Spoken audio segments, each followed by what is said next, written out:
Well, my friends, আজ শনিবারে রবিবারে সব থেকে রোগী বেশি থাকে, কিন্তু আজকের কেন কম এখন জানতে পারলাম। আমাদের দুই দিকে ট্রেনে গণ্ডগোল, যেহেতু আমার লোকাল রোগী তো বেশি না, বাইরের থেকে আসে। তো এইমাত্র খবর পেলাম যে আমাদের ডাক্তাররা অনেকে বললো স্যার যেতে পারলাম না, ট্রেনের গণ্ডগোল, ট্রেনের লাইন অফ, এইসব ব্যাপারটা পারে, এখানে রোগী কম আছে। তো এখন একজন এসছে, একজন দুজন করে আসছে, সেই দেখছি আর কি। তো আমি যেটা ছাত্রদের শেখাতে চেয়েছিলাম, একটা নিয়মানুবর্তিতা, যে চেম্বারে আজকে যেমন আমি একটা বিজি প্র্যাকটিশনার, প্রচুর রোগী দেখি, আজকে রোগী কম, কিন্তু আমার মোটামুটি বলা আছে যে 3টে থেকে 4টে পর্যন্ত অবশ্যই থাকি। কাউকে 3টে বলছি, কাউকে 4টে বলছি, কাউকে 5টে বলছি, খেয়াল থাকে না। তবে আমরা তো আর কোথাও যাই না, থেকে যাই মোটামুটি, যদি কোথাও যাই তাহলে বলে যাই। তো এই নিয়মানুবর্তিতা শেখাতে চেয়েছি এই কারণে, আজকে রোগী কম বলে কিন্তু আমি অন্য কাজ থাকলেও কোথাও যাইনি, কাছাকাছি ঘোরাঘুরি করছি।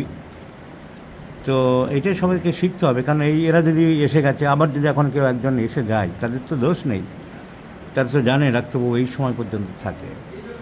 নেক্সট পয়েন্ট যেটা বলতে চাইছি, 31 বছর বয়স্ক ভদ্রমহিলা, ওর মুখ দেখাচ্ছি না, ফিজিক্যাল মেকআপটা এরকম কতকটা, 31 বছর বয়স, খুব রোগা নয়, খুব মোটাসোটা নয়, ও হ্যান্ডসাম চেহারা। তো 31 বছর বয়স্ক ভদ্রমহিলা, ওর প্রবলেম হচ্ছে মেনোরেজিয়া অ্যান্ড মেট্রোরেজিয়া বোথ।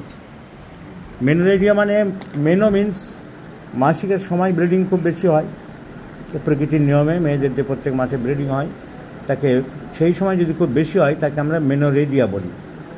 আর যদি সেই সময় বাদ দিয়ে যখন তখন অনিয়মিত চলতে থাকে, ওই সময় হলো, কিন্তু সেই 4 দিন 5 দিনে কমে গিয়ে আবার 7 দিন পরে একটু আরম্ভ হলো, আবার 12 দিন পরে একটু আরম্ভ হলো, আবার 15 দিনের মাথায় গিয়ে 3-4 দিন থাকলো, ইরেগুলার। এক কথায় আমরা ইরেগুলার মেনস্ট্রুয়েশন বলতে পারি, অথবা মেট্রোরেজিয়া বলতে পারি। মেট্রো কথার মানে হলো মাঝখানে, মেট্রো রেল বলা হয় শহরের মাঝখানে যে রেল, আর রেজিয়া মানে ডিসচার্জ।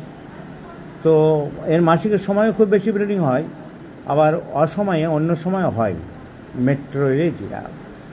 এইটার জন্য এসছে। এছাড়া ওর একটা ইউটিআই আছে, ইউরিনারি ট্র্যাক্ট ইনফেকশন হয়, আর মাথার যন্ত্রণা আছে, হাতে পায়ে ব্যথা আছে, পিঠে ব্যথা, পায়ে ব্যথা, এইসবগুলো আসছে। তো মেন হলো যে ইরেগুলার মেনস্ট্রুয়েশন, একটা মেয়ের যদি যখন তখন এরকম ব্লিডিং হয়, তার তো পক্ষে তো অসুবিধাজনক না চলাফেরা কাজকর্ম করা। তো এটা দেখতে হবে, আর বিভিন্ন রকম ব্যথা ট্যাথা আছে, এগুলো দেখতে হবে। তো একবার চারিদিকে চোখ তাকিয়ে আমি বুঝতে পারলাম যে আমাদের ছবির মতন ওর সিপিআর প্রেসক্রিপশান আসছে। সেক্স আর্টসটাও খুব একটা বেশি নেই, ওদিক দিয়ে খুব একটা ওর আর্টস লেস কম, তা পিপাসা বেশি, শীত বেশি, তারপরে ইরেগুলার মেনস্ট্রুয়েশন, লিউকোরিয়া আছে, লিউকোরিয়া ইচিং বার্নিং আছে, তো ইউরিনারি ট্র্যাক্ট ইনফেকশন। আমরা সিপিআর ইউরিনে অফেন্সিভনেস পাই, কিন্তু একে জিজ্ঞাসা করলাম তোমার পায়খানা বা প্রস্রাবে কোনো গন্ধ আছে? নেই। কিন্তু হয় কেন গন্ধ? সাধারণত একটা ইউটিআই হলে, কারোর ইনফেকশন হলে প্রস্রাবে গন্ধ হতে পারে। তো এর দেখা গেল সেই গন্ধ নেই, কিন্তু ইউটিআই আছে, ইউরিনারি ট্র্যাক্ট ইনফেকশান। তো সিপিআর এর পরের স্টেজ হলো ইউরিনারি অফেন্সিভ, এর পরের স্টেজই হলো ইউরিনারি অফেন্সিভ। তো সিপিআর সেই সিমটম এখানে কভার করছে। এছাড়া আছে milk disagree, it is a very very important symptom of CPR, milk disagree. তাছাড়া মেন্টাল সিমটম কভার করছে, উইপিং ডিসপোজিশন, একটু মাইজারি মেন্টালিটি, সেটা সংসারে খরচ কমানোর জন্য, ওর স্বামী খুব ইনকাম করে না, তো সেজন্যে আছে। এইসবগুলো দিয়ে অত বিচার করা হবে না। তো weeping disposition, irritable temperament, consolation aggravates, mood swing, তো ইনডিফারেন্ট টু এভরিথিং, কোনো কিছু যেন ওটা ভালো লাগে না। তুমি তো এটাই বললে যে কোনো কিছু একটা, সব কিছু একটা বিতৃষ্ণা ভাব, কিছু ভালো লাগে না। তো সব কিছু মিলিয়ে is a great great great medicine CPR. CPR দিয়েছিল আমাদের একজন ডাক্তার, সেই পাঠিয়েছে, তুমি নিজে এসছো। সেই ডাক্তারবাবুর নাম কি? কোথায় প্র্যাকটিস করে? না, ও থাকে কোথায়? তোমার কোথায় দিয়েছিল ওষুধ? রায়গঞ্জে প্র্যাকটিস করে। কে একজন দিয়েছিল? শামীম। আমাদের এখানে ছেলে আছে শামীম বলে।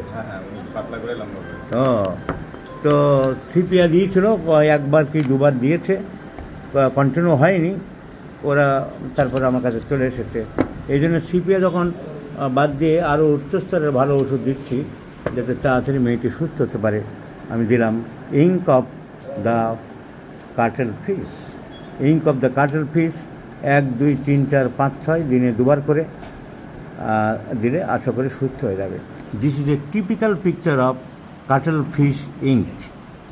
The great discovery of Hahnemann, he saw a painter was painting by black color, and the color at that time was found, identified at the ink packet of the fish, cuttle fish, and from this ink of the cuttle fish, this medicine was prepared, and it is a great medicine, and indeed a friend of females. So let's prescribe ink of the cuttle fish in 50 milligram scale of potency, which cover all of the symptoms of this gentle lady, and let's see the result. And I do hope, I do believe, I am strongly believe that this medicine will improve this gentle lady who has come from the far distance from the Dinajpur, will definitely be benefited. তোমাকে অসংখ্য ধন্যবাদ, তোমাকে সুস্থ করে দেবো।